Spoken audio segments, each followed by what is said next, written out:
Welcome to this video on the 2008 economic crash, focusing on lesser-known aspects of the financial crisis that rocked the global economy in 2008.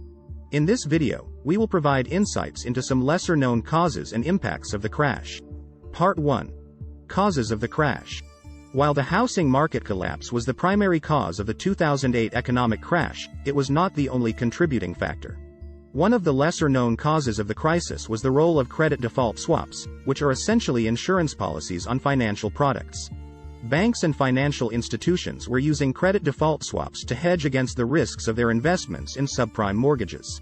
However, when housing prices started to decline and mortgage defaults began to rise, the value of these credit default swaps plummeted, leading to significant losses for financial institutions.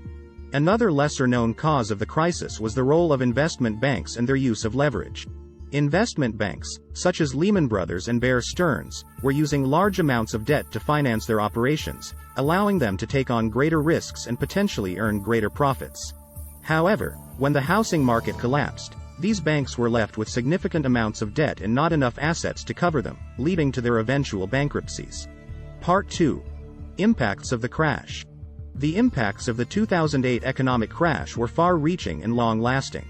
One of the lesser-known impacts of the crisis was its effect on small businesses and entrepreneurs. Many small businesses were unable to obtain the funding they needed to operate due to the credit freeze and the reluctance of banks to lend money. This led to a significant number of small business closures and job losses, exacerbating the already high levels of unemployment. In addition, the crisis also led to a decrease in the number of startups and new businesses, as entrepreneurs were unable to obtain the funding they needed to launch their ventures. Part 3. Aftermath of the crash. The aftermath of the 2008 economic crash was marked by significant government intervention and regulation of the financial industry.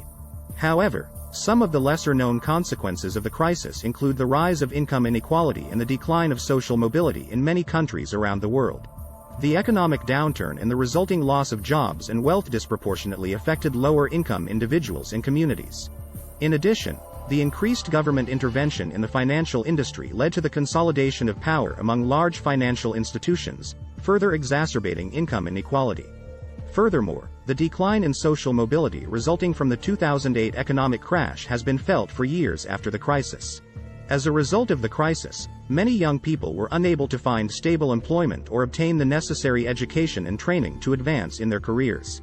This has led to a decline in social mobility, with fewer opportunities for individuals to move up the economic ladder.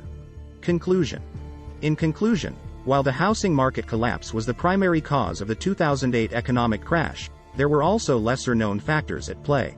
The impacts of the crisis were far-reaching and long-lasting, leading to a loss of jobs and small businesses, a decline in social mobility, and the exacerbation of income inequality. The aftermath of the crisis has also highlighted the need for greater government intervention and regulation of the financial industry to prevent similar crises from occurring in the future.